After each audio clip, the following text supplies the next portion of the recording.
So, top left, chamber secondary electron detector. Top right, chamber backscatter detector. Bottom left, in-beam secondary electron detector. Bottom right, in-beam backscatter electron detector. Mm-hmm. So there's two, what shall I say, categories of detector here, secondary electron and backscatter.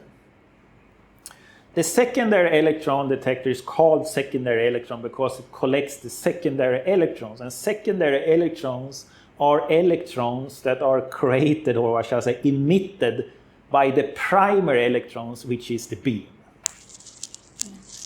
And these secondary electrons, what shall I say, they are of low energy and is ejected out from the surface of the sample, and they are more easily escaping the surface around edges.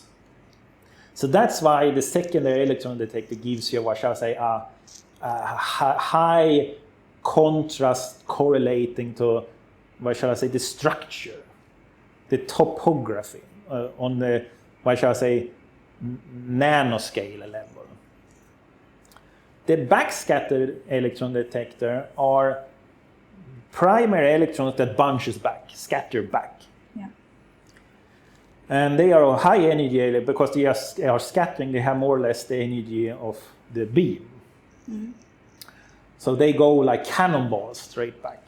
While the secondary electrons is more like a, what shall I say, they drift a little bit. They're more like a gas almost in their behavior. So the backscatter electrons, they carry elemental information. So, I mean, what shall I say, the heavier atomic element you're looking on, the higher the number of electrons will be scattered back. So that means you will have a higher contrast. It will be more white the more heavy the element is, besides the topography. So usually in literature you can read that backscatter give you elemental contrast and secondary give you topography contrast, but it's not actually correct. What one shall say is that the secondary electrons gives you that surface details of edges, but you still have topography in both images. We see that here. I mean, we still see the structures. It's not that the black part here in this backscatter region doesn't mean it's an element here, a very, very light element. That is a hole, a cavity in the sample that we have there. So obviously there's more than elemental contrast in the backscattering. And what I tend to say is that backscattering is very good at giving that kind of low magnification topography. I tend to visualize it as if, let's say you take a picture of a mountain that has pine trees over it. The backscatter detector tend to give you a good profile of the mountain, but to visualize the trees, the secondary electron detector is better for. So they both have topographic contrast within them, but elemental contrast is only seen in the backscatter image. And we see here in this image that there is some triangle here. So that's a little bit white. And perhaps also this one up here. So we obviously have two different structures here. And since they are like triangular shaped and so on, we can make two conclusions. The triangle shape mostly, what shall I say, indicate that this is a crystalline thing. Because crystal tends to grow in triangles, cubes, and things like that. And it is of higher contrast, which means it's of a heavier element than the surrounding. So most likely we are talking about a salt crystal there. It could be, this is a wood chip. It contained water originally from the plant, so it can be salts, different salts from that has been recrystallized there.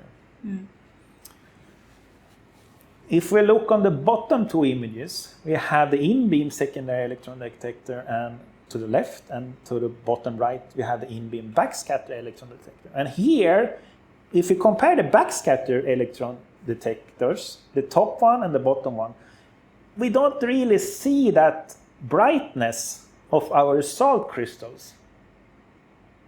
And the reason for that is that they are both backscatter electron detectors, but they have a little bit different characteristics.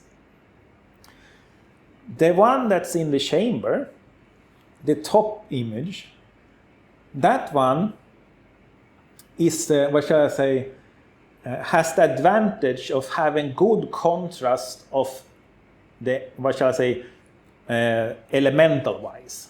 So two atomic elements that are very close in mass still brings good contrast in that detector. While the in-beam detector is not as strong on that part, but it's instead stronger on the lateral resolution. So when it comes to resolving a very tiny particle that is very heavy, the in-beam will be superior on that part. We can see that there is a major distinguish between the secondary chamber detector, the top left, and the in-beam secondary electron detector on the bottom left here.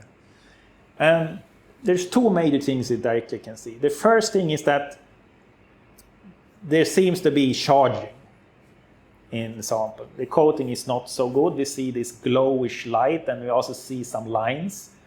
Typical demonstration of charging issues. Yeah. And we see that in secondary electrons because secondary electrons are of very low energy, so charging tends to, what shall I say, influence them a lot. Backscatters are high energy, but they are not influenced so much, so that's why we don't see it in those images. But another thing we can see is that in the top chamber secondary electron detector, it looks like we have shadows.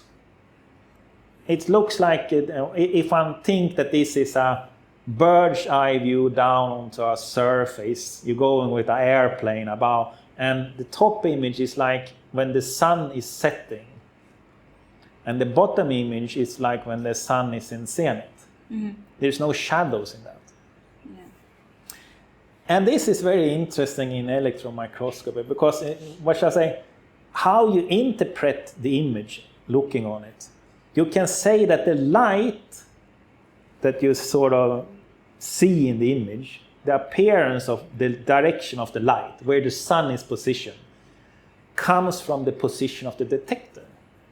So your eye is where the electron source is, and the light is where the detector is. It's like the reverse. Fundamentally one would think it should be the reverse, that your eye should be where the detector is, but it actually becomes the reverse. So we always look down through the pool piece. We always see down on our sample from a bird's eye view. But then we can choose where the light comes from, where we position the detector. So if we use the in-beam secondary electron detector, we get no shadows at all because the light comes from exactly up straight above where we're looking from. So this detector's advantage is that it has a very high resolution. So if we want to do high resolution work, it will be in the in-beam detector. And now we also get a very noisy image on that one, also because we don't use this immersion lens mode. But it's nice from a pedagogical viewpoint to visualize these different shadow casting effects. So in the top one, we clearly see a shadow casting effect. And if we look here on the image, we can try to figure out where the light actually comes from.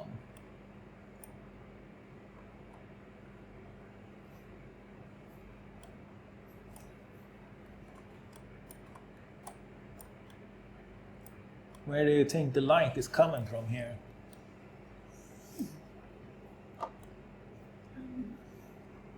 It's like white here. It looks like there's dark on this side, but here it's no dark, right? Yeah. So it's more shadow on this side, more bright here, same here. So from the top right, it looks like the light comes right. And this one can take advantage of as a more, I should say, experienced user. Because if you rotate the sample, you rotate what side of your sample is facing the detector, which means you can decide where the light comes from. That can be beneficial to enhance contrast in certain, what should I say, applications. If we have these 4 images now, and we want to split them up. I mean, let's say we have exactly this case. We are only interested, for example, in the backscatter chamber signal. We don't want the other ones. Yeah. We can break the image apart afterwards. So if you go to the tools menu there's something called image processing. And then you have something called extract image channel. And then you can choose top right. Apply. And you can close the window also. So now we have brought out that image as a separate image. And we can choose to save that if you want. I tend to do like this on all my images. And I can keep them if I want to look on them, like playing cards. So now I have sort of demonstrated the point of using several detectors at the same time. We talked about a little about the different characteristics and so on. That's a good for like our initial first lesson on it. So let's switch back to use only one detector, and we keep the backscatter signal. So then we change to A channel only, and then we choose LEBC on that one, like that. So now we only have that image left. So, yeah, we can talk, I forgot about that. Let's talk about this measurement in the image also. Let's go back to this one. So let's say we want to measure the size of the salt particle there. We take our measurement window. I think you have to click on it, right? There. And then we can use this tool to measure some basic distances. It works like you're making a line on one side and another line on the opposite side.